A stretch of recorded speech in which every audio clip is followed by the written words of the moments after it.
Bem-vindos ao Da Capa à Contra Capa. Amanhã os espanhóis vão pela terceira vez, em 3 anos e meio, às urnas, com a questão da Catalunha e a extrema-direita a ganhar votos. São tópicos para debater as eleições gerais em Espanha, a decidir o próximo governo do principal parceiro económico de Portugal. Que impacto terão também estes resultados na nossa própria vida política, mas sobretudo para os espanhóis? Vamos analisar previamente o que pode sair das eleições de Espanha de amanhã, com Lívia Franco, especialista em questões geopolíticas, professora e investigadora do Instituto de Estudos Políticos da Universidade Católica, e Henrique Pinto Coelho, um jornalista luso-espanhol, correspondente em Portugal do canal espanhol La Sexta e um colaborador também frequente de órgãos de comunicação social portugueses, também como correspondente em Madrid. Um programa, como sabem, em parceria com a Fundação Francisco Manuel dos Santos, nos próximos 30 minutos.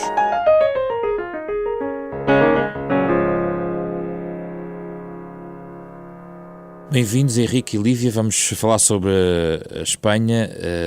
O único que tem um sotaque mais próximo seja o Henrique. Vamos tentar que seja no português mais fluente. Estou a brincar, o Henrique é um profundo conhecedor de Espanha e de Portugal e talvez comece já por aí, Henrique, a questão, a forma como nós vemos Espanha a partir deste ponto de observação português. Na tua opinião, ao longo do tempo é redutora? Nós vimos Espanha de uma maneira muito simplista a partir de Portugal. É de alguma forma inevitável. Eu, antes de mais, queria dizer que vou tentar desmentir esta questão do sotaque ao longo do programa. Mas, por um lado, eu acho que é um ótimo posto de observação, Lisboa, para ver a Península. Por outro lado, é verdade que é inevitável que haja uma imagem um quanto homogénea, tal como temos dos Estados Unidos, de outros países, de Espanha, e especialmente da sua riqueza, da sua diversidade, das suas periferias e dos seus profundos e complexos problemas. Tu vês as autonomias como riqueza do país? Eu vejo como uma grande riqueza, tal como as línguas, tal como a diversidade gastronómica e tudo o resto que acompanha essa diversidade cultural. Lívia, como é que vemos Espanha a partir de Lisboa?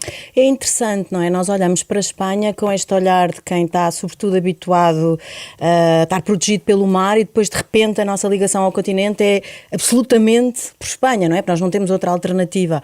Portanto, eu acho que o impacto que nós temos é este peso continental enorme de Espanha e, portanto, percebo que aí haja uma certa tendência, de facto, para a homogeneização, não é? Porque visto a partir de Lisboa, a península parece profundamente homogénea porque continental, mas realmente Espanha é uma composição, um mosaico profundamente heterogéneo e que, aliás, historicamente nós até devemos ter razões para compreender isso, porque nós também emergimos, no fundo, dessa heterogeneidade.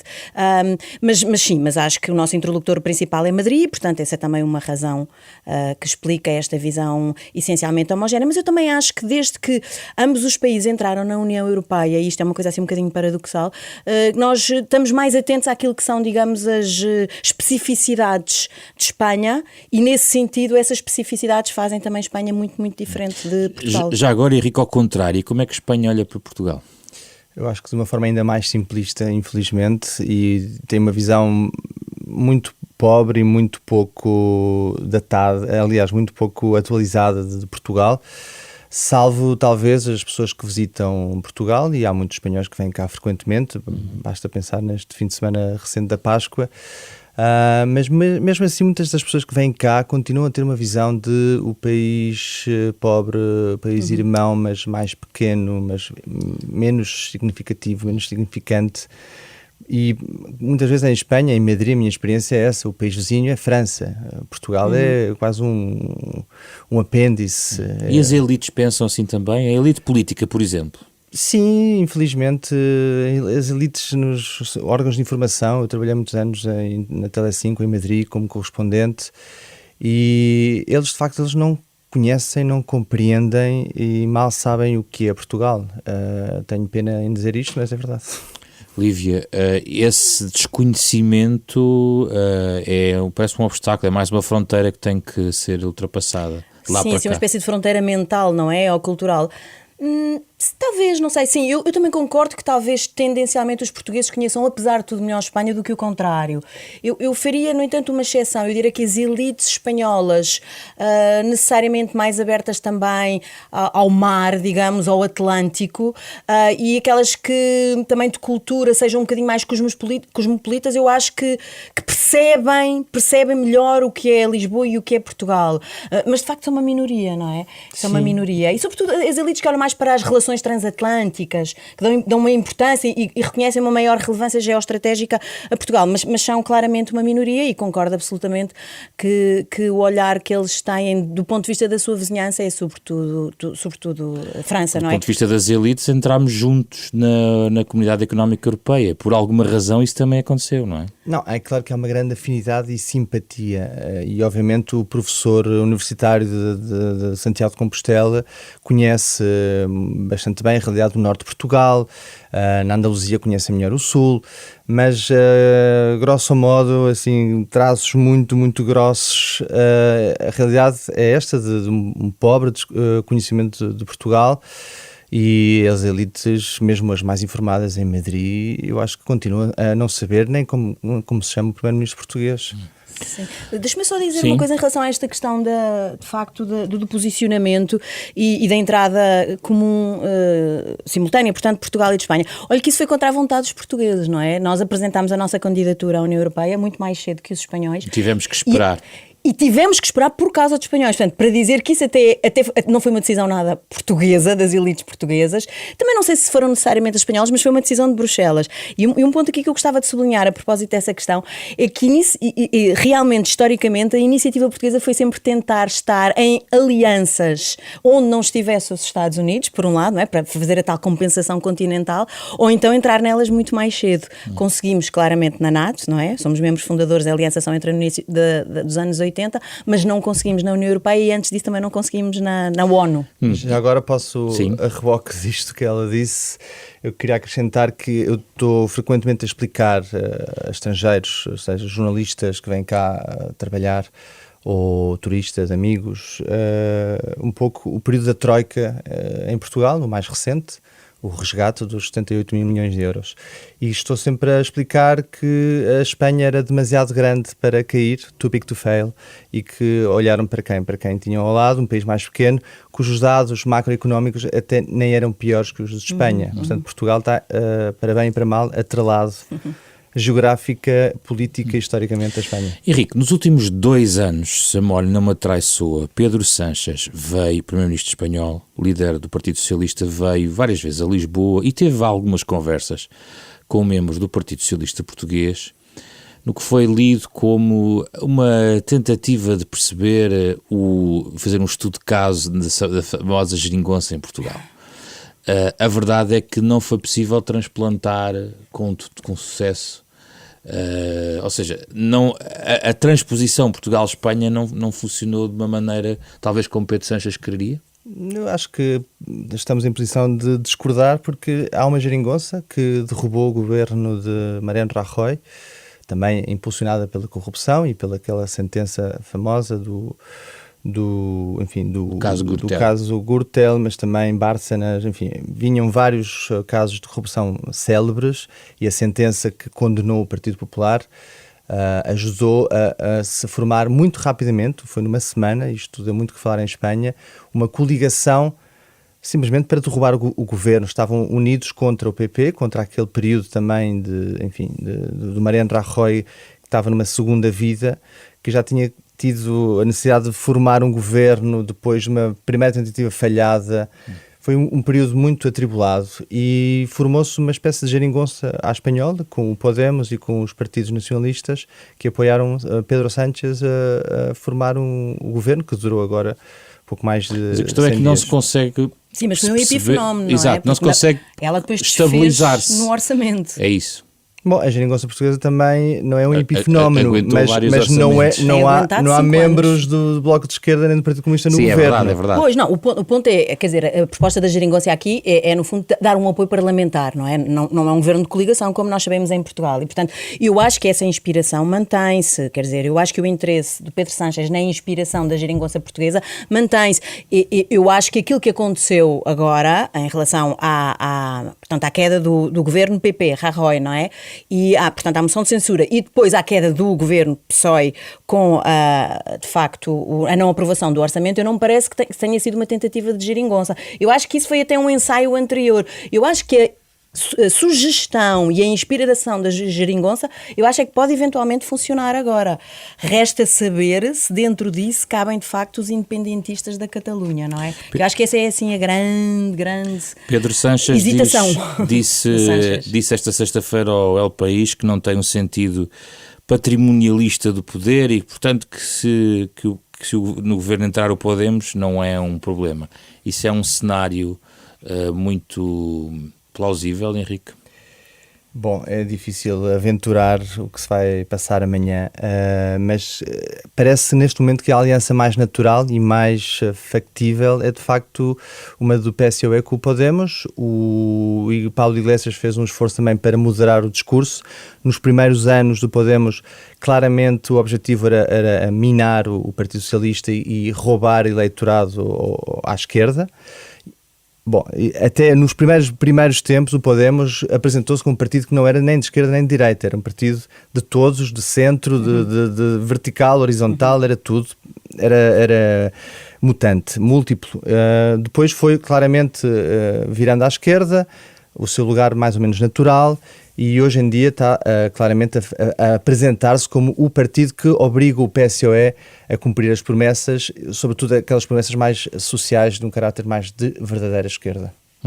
Mas não é suficiente, não é? Também pela contabilidade, e é verdade que o que sublinhas sobre a total incerteza, nós estamos a especular, faz parte do processo prévio, mas não é suficiente. Para a esquerda do PSOE e podemos chegar lá, ainda pode precisar de mais votos e aí teremos que entrar na equação dos independentismos e, digamos, dos partidos nacionalistas, não é? Sim, aí podem entrar alguns apoios pontuais, mas eu acho que são capazes até de formar um tandem com Paulo Iglesias de vice-primeiro-ministro, que é o que ele quer, na verdade, e apresentar essa coligação aos nacionalistas dos vários tipos, das várias regiões, e isso poderá ser também um fator de mudança de voto, porque se calhar se for só o Pedro Sánchez com aquele discurso mais orientado para os eleitores de centro que ele está a ter agora, de nunca pactuei, nem vou pactuar com os nacionalistas, ou os independentistas, aliás,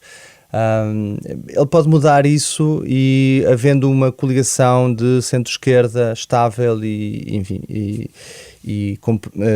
confirmada, os partidos do País Basco, da Catalunha, das Canárias e de outras regiões espanholas ou comunidades autónomas poderão mudar o seu voto. Lívia, há cimento suficiente à esquerda para constituir este edifício em torno do PSOE e do Podemos, pelo que lemos, pelo que ouvimos também na campanha, nos debates? Qual é a sua avaliação? Sim, eu acho que é uma hipótese que politicamente faz sentido, mas eu tenho dificuldade em pensar que isso é muito duradouro na prática. Agora, lá está, a inspiração da geringonça portuguesa diz que, olha, às vezes funciona. Mas tenho algumas dificuldades, sobretudo por isto que o Henrique já estava a dizer. O Podemos, de facto, vem de uma estirpe, digamos, de esquerda que é completamente diferente do PSOE, não é? É verdade que está a fazer um esforço agora de uma grande moderação, até de um discurso, digamos, mais de constitucionalização. Eu lembro-me que em 2014, uma dos slogans ou dos tópicos grandes que Pablo Iglesias dizia era pôr em causa o regime de 78, não é? Que é uma coisa altamente radical. E isso agora já não aparece. No último debate ele até trouxe a Constituição Espanhola debaixo do braço, exatamente para se colocar como um candidato razoável, de facto, para vice-presidente. Agora, parece-me que esse preço é um preço um bocadinho alto para o PSOE pagar e, portanto, claro que vai estar, isso vai depender do resultado que o PSOE consegue realmente ter nestas eleições. Quer dizer, se precisar mesmo muito, muito, provavelmente estará disposto, mas vice-presidente é de facto uma coisa... E até onde é que pode ir Sanches nas concessões para garantir isso? Pois, porque eu acho que também o problema com o Podemos é este problema, quer dizer, nós sabemos que o PSOE, recusando o referendo e recusando qualquer solução para a questão da Catalunha que seja para lá da Constituição, tem, no entanto, alguma margem de manobra do ponto de vista do diálogo e, sobretudo, daquilo que nós podemos dizer, algumas concessões quase federalistas. Ora, o Podemos vai muito mais longe, não é? A concepção que o Podemos tem do ponto de vista daquilo que é a solução da questão da Catalunha e dos independentismos é uma solução que eu direi que é não só federalista, como para além dos próprios federalismos. E, portanto, eu acho que o ponto vai mais pôr-se aí, nesse tema da solução para o impasse da Catalunha, do que propriamente para outros temas mais até sociais ou económicos, que eu também acho que há diferenças grandes, mas que aí seriam mais negociáveis. Este já não me parece. Sobre isso, Henrique. Bom, mas a questão territorial é emocional acima de tudo e poderá, enfim, ser objeto de grandes, debates e anúncios e desilusões e emoções de todo o tipo, mas o que vai marcar o dia-a-dia são as questões da agenda social e aí há claramente margem de manobra e de trabalho conjunto. A questão da Constituição é tão complexa e traz tantas dores de cabeça a todos os partidos que eu não arrisco dizer grande coisa em relação a isso. O que eu sei é que os partidos que agora chamamos de direita, entre os quais se inclui o Ciudadanos ou Cidadãos, não vão tocar na Constituição ou vão tocar no mínimo possível e não vão autorizar com os votos deles e uma reforma profunda da Constituição. Agora, eu acho bem, e acho que a Olivia também falou bem quando disse que os dois juntos, o Podemos e o PSOE neste caso seria o fator moderador, de impedir qualquer tipo de revisão profunda do sistema territorial espanhol. Poderá haver algum avanço, alguma tentativa, mais do que avanço, em direção ao federalismo, e o Podemos não vai ter a força nem os votos para impor nenhuma solução para lá do federalismo. Já o federalismo seria uma autêntica revolução, estaríamos os próximos 10 anos a falar disso. Então olhamos um bocadinho agora para o lado direito da equação, porque temos o PP, os Cidadãos, mas temos mais, há uma fragmentação à vista com a entrada do Vox, Lívia. Sim, quer dizer, de facto estas eleições trazem um grande desafio para a direita, não é? A direita, que eu direi desde o início dos anos 80 se apresentou como um bloco mais ou menos unido, não é? Aparentemente unido à volta do PP e em particular, enfim, durante o período em que Aznar esteve no poder, que foi bastante longo, mostrou-se agora, de facto, que ela é heterogénea, não é? E é interessante perceber porque é que isto acontece. Isto acontece, sobretudo, por duas grandes questões. Eu acho que está principalmente associada à questão da crise económica, evidentemente, e, portanto, e com todas as questões ligadas a isso, o aumento de desemprego, etc., mas está também, claro, ligado à questão portanto, do reforço do movimento independentista catalão. E, portanto, o que nós vemos é, em relação, digamos, aos efeitos da crise económica e dos seus aspectos políticos e sociais, nós vemos surgir esta direita, autonomizar-se esta direita mais liberal, mais centro, não é? Que na verdade não é direita, no início não é direita, que é sobretudo um centro liberal, que é os Ciudadanos, e depois, então, a segunda parte da crise, não é? Que é uma crise que eu direi política ou constitucional, de facto com a crise da Catalunha, vimos emergir uma outra parte da direita que é uma direita mais nacionalista. Aliás, eu até acho que isto é muito evidente de compreender, quer dizer, a um nacionalismo exacerbado, que é o nacionalismo catalão, responde, de facto, um outro nacionalismo exacerbado, que é este nacionalismo espanhol, não é? De uma direita, de facto, que é, e eu acho que a definição mais do que extrema-direita, o Vox, eu acho que o Vox é sobretudo um partido ultranacionalista. E, portanto, é isso que nós vemos, não é?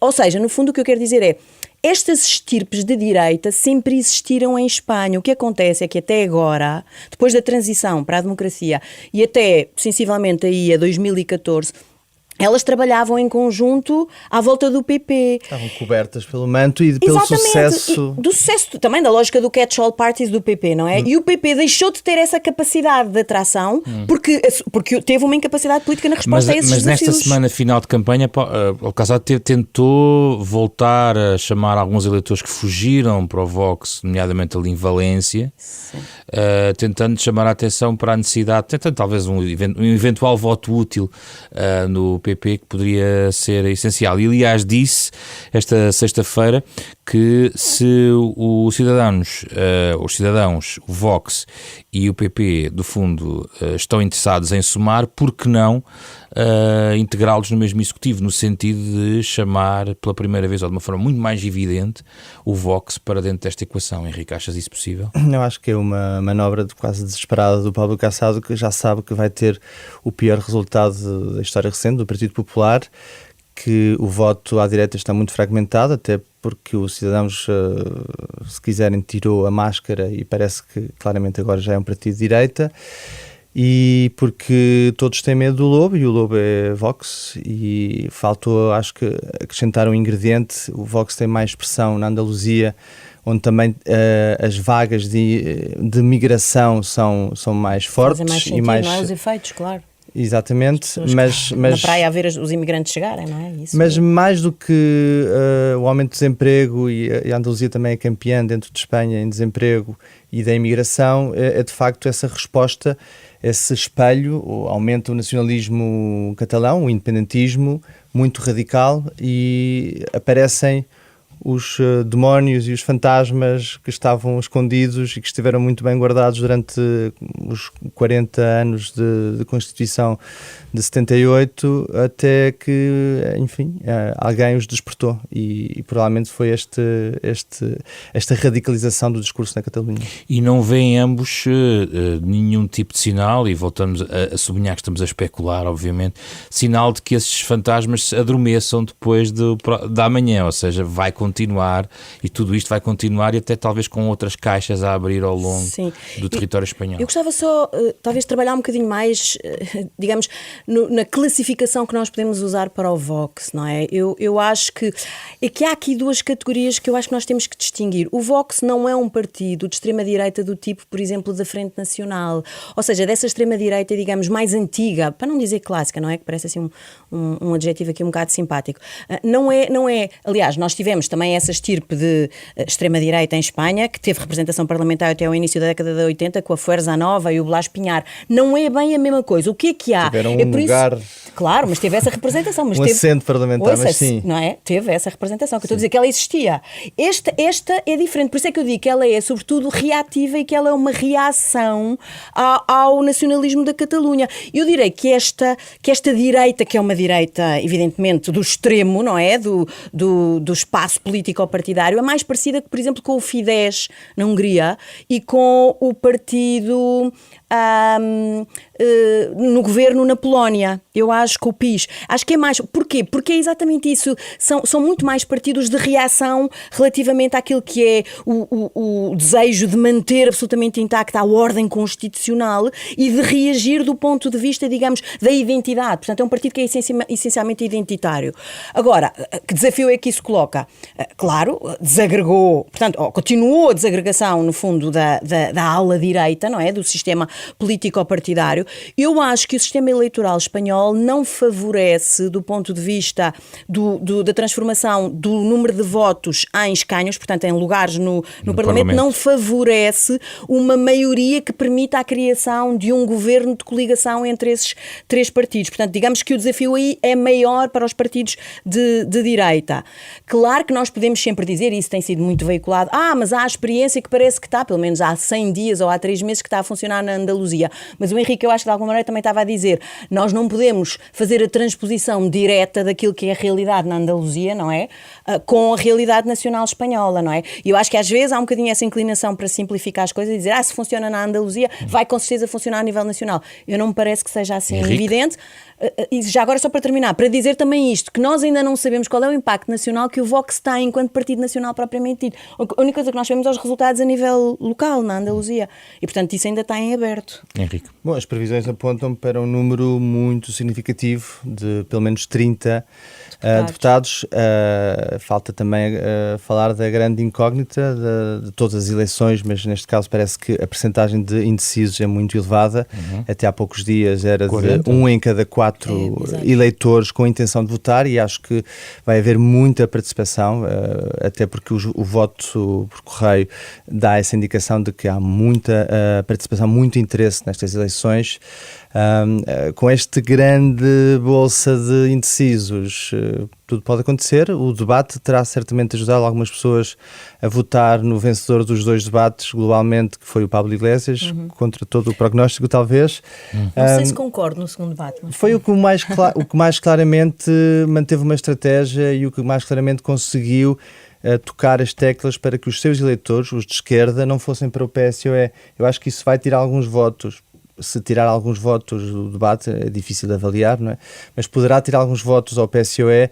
Eu acho que na direita não haverá grandes movimentações, e a grande surpresa, infelizmente, acho que vai ser este partido ultranacionalista, que a mim também me faz lembrar já agora os verdadeiros finlandeses, porque estes acham-se os verdadeiros espanhóis, os únicos espanhóis, os outros são todos uns covardes, não é? Até os do PP. O que é que a Lívia não concordava muito? Não, eu não concordo, quer dizer, eu percebo que do ponto de vista da eficácia da conquista ao voto, o Iglesias de facto saiu-se muito bem nos 2 debates, mas eu não sei se no ponto de vista da mensagem, do ponto de vista do político mais arguto, eu não sei se o Rivera não saiu melhor do segundo debate. Agora, percebo que há aqui uma grande dificuldade, quer dizer, a deslocação dos Ciudadanos para a direita, e fez isso em reação ao Vox, claro, custou-lhe, ou pode-lhe custar, votos significativos ao centro. E, portanto, eu acho que, basicamente, estes indecisos são pessoas de centro, não é? Parece-me a mim que são essencialmente de centro.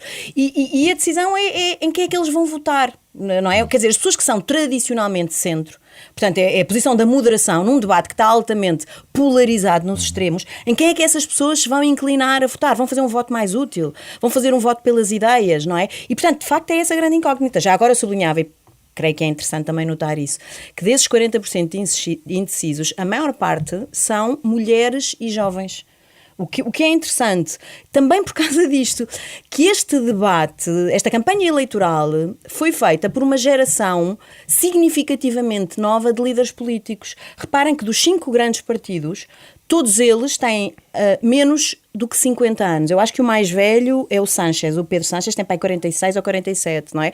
E por cima são todos, e depois outros são de 40 e poucos, 30. O que é interessante, porque ao mesmo tempo, sendo uma elite política nova e que quer mudar os termos de debate, de repente o próprio debate são com termos muito clássicos e muito antigos, não é? Que é a questão da identidade, a questão territorial, as questões constitucionais, não é? Há aqui qualquer coisa de paradoxal, mas nós também sabemos que isso e a questão é política da Catalunha atualidade. acabou por ensombrar o debate sobre outras questões igualmente interessantes para o eleitor espanhol, Henrique. Muita coisa ficou por decidir. É das mais, chamativas. As ausências naqueles 2 debates foram clamorosas, foram vergonhosas até. Não se falou da Europa, não se falou de alterações climáticas, não se falou praticamente de mais nada, senão pouco de economia, que era obrigatório, etc. E sobretudo a questão territorial, que está a envenenar e a pesar em todas as conversas em Espanha. A Espanha parece estar a reviver a guerra civil, o que também mostra que há muitas coisas muito mal resolvidas e que foram bem varridas para debaixo do tapete nos anos da transição e viveram também do sucesso dessa transição para a democracia. E que agora, enfim, estão a sair esses demónios, esses problemas todos, esses fantasmas do passado. Por razões internas, Henrique, porque é que estão a reavivar-se? Bom, houve vários agitadores. O primeiro, talvez, voltando ao Pablo Iglesias, que queria dar cabo do regime de 78, um regime altamente bem sucedido e do qual beneficiamos todos os espanhóis, que vivemos os melhores anos da nossa história, em todos os termos e a todos os níveis. Em termos de paz, em termos de progresso, em termos de estabilidade, de integração europeia. Os anos 90 foram extraordinários para a Espanha. Em termos económicos, a Espanha era a nova França quando a França caiu em desgraça nos Estados Unidos. Enfim, figuras em todas as áreas de conhecimento, das artes, por aí fora. Etc. A Espanha estava, de facto, a bombar e tem estado a sair-se muito bem na União Europeia. Até melhor do que Portugal, que Portugal também não se pode queixar, tendo em conta o que Portugal era em 74.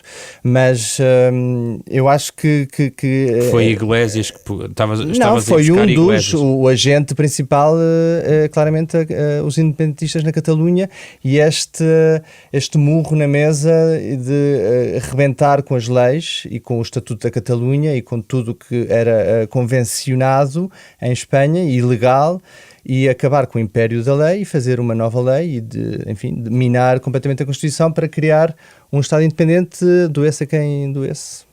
Sim, está muito presente, até porque vamos acompanhando o julgamento, por exemplo, dos acusados, sim. transmitido, com toda a gente a poder debater cada linha em tempo real sobre o que foi dito.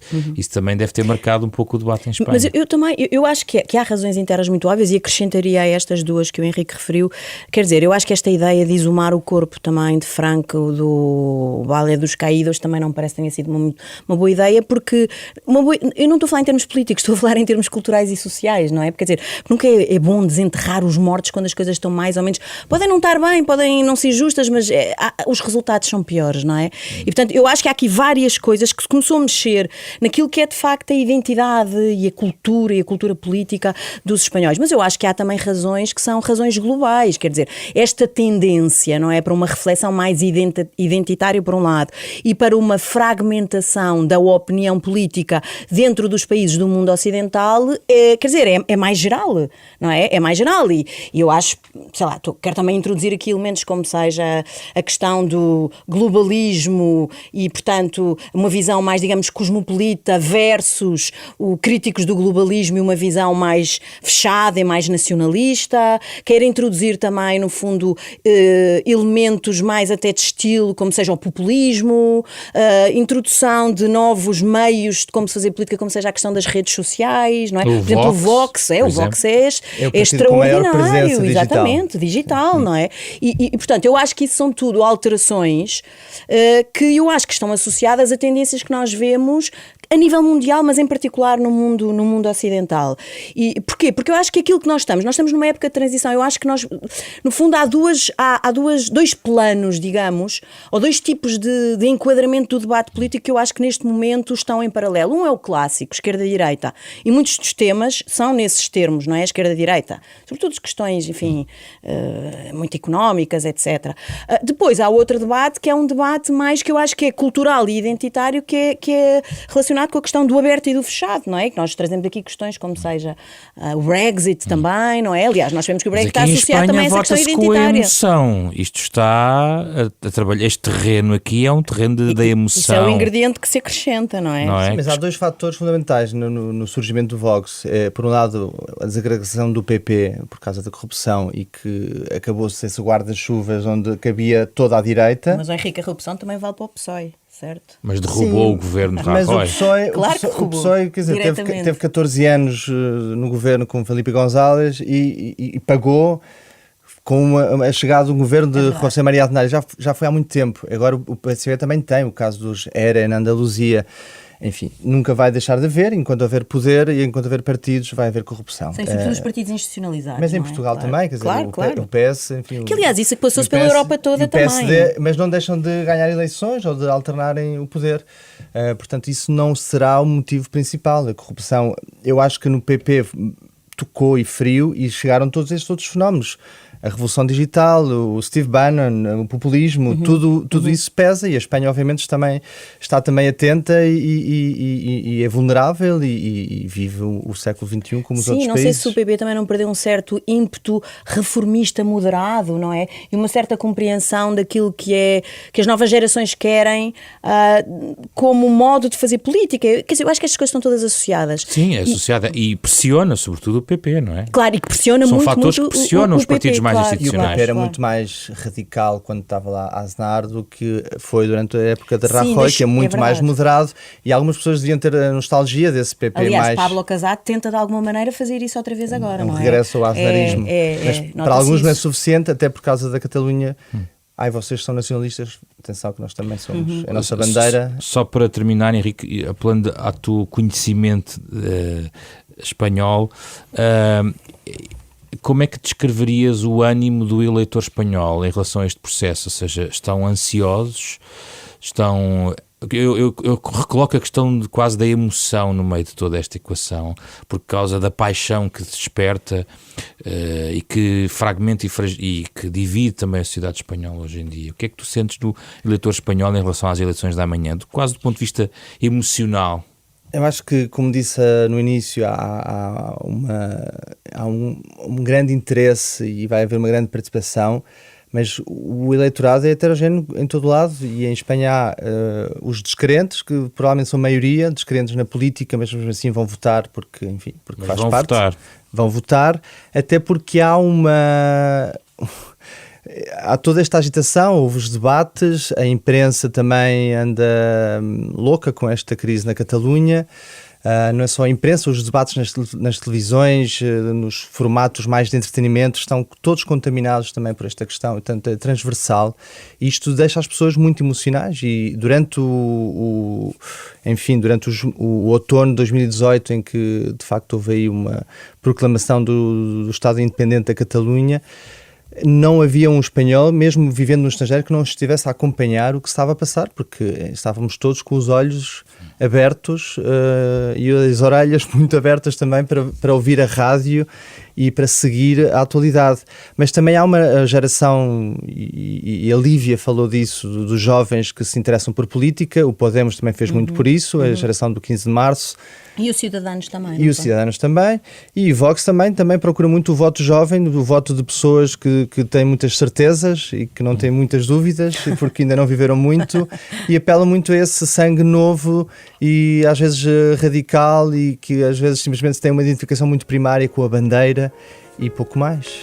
Estamos praticamente a fechar o nosso programa. Convidamos sempre quem trazemos aqui ao Da Capa Contra Capa alguma sugestão para quem quer saber mais, ler mais ou contextualizar mais aquilo que falámos nesta manhã de sábado. Lívia, comece por si. Sim, eu trouxe duas sugestões, enfim, parecem-me a mim muito clássicas. Uma é mais recente, o livro Pátria do escritor Fernando Aranguren, do escritor basco, que escreve exatamente sobre os efeitos do separatismo basco, neste caso ligado ao terrorismo, não é? À ETA, e aquilo que isso faz na sociedade espanhola, mas na sociedade local também, nas famílias, e portanto acho que é de facto uma reflexão muito importante sobre isto, não é? Sobre as ideias políticas não podem ser mais importantes, no fundo, que a dignidade humana. E acho que esse extremar e esta excessiva emoção do debate político atual em Espanha obriga-nos a refletir sobre isso, não é? Que o mais importante é uma certa moderação e as pessoas. A outra referência, a outra sugestão que eu trago também é um bocadinho mais antiga, de 1995. É um filme que ficou muito conhecido, foi premiado em Cannes, do realizador inglês Ken Loach, chama-se Land and Freedom. É assim, inspirado no Homes to Catalonia do Orwell. É uma reflexão sobre a Guerra Civil de Espanha e sobre isto, sobre que as guerras civis são trágicas e que é muito difícil encontrar em situações destas bons, maus, portanto uma visão binária sobre as coisas, e é bom que as pessoas também pensem isso, não é? E que pensem de facto que às vezes em política, e nós estávamos a comentar isto há bocadinho em off ainda, quer dizer, o cinzento, não é? As cores gradativas todas entre o preto e o branco, as tonalidades, na verdade importam também. Eu vou tentar inverter, vou dar uma referência de um livro mais antigo. O que a Lívia recomendou chama-se Pátrias, chama-se Contra as Pátrias, do Fernando Savater. É um pequeno livro, um pequeno ensaio, uma coleção, na verdade, de textos publicados no El País contra todas as pátrias, basicamente. A outra referência é um filme, aliás são dois filmes bastante recentes e que tiveram enorme sucesso em Espanha porque eram comédias e aliviaram um pouco o ambiente pesado. ainda antes da crise territorial na Catalunha. O ambiente sempre foi pesado nas questões identitárias em Espanha, mas foram nos anos do fim da ETA também. Logo a seguir ao final da ETA foi lançado este filme, que foi o maior sucesso de sempre na bilheteira em Espanha, de um filme espanhol, chamado Oito Apelidos Bascos, e depois lançaram uma segunda versão, quase premonitória, Oito Apelidos Catalães. Muito bem, obrigado pela vossa presença e pelas vossas sugestões. Henrique Pinto Coelho e Lívia Franco connosco olharam para as eleições de amanhã em Espanha, neste Da Capa à Contra Capa, um programa em parceria da Renascença com a Fundação Francisco Manuel dos Santos. Já escutou neste sábado de manhã, pode sempre ouvir de novo para apontar mais qualquer coisa e voltar a pensar neste tema em rr.sap.pt ou nas plataformas digitais habituais em podcasts. Estamos a ouvir a música original composta por Mário Lajinha para o genérico deste programa, que foi feito com Carlos Alberto Vermelho, André Peralta, Ana Marta Domingos e José Pedro Frazão. Regressamos na próxima semana, já com os vencedores em Espanha e outro tema para debater nesta edição.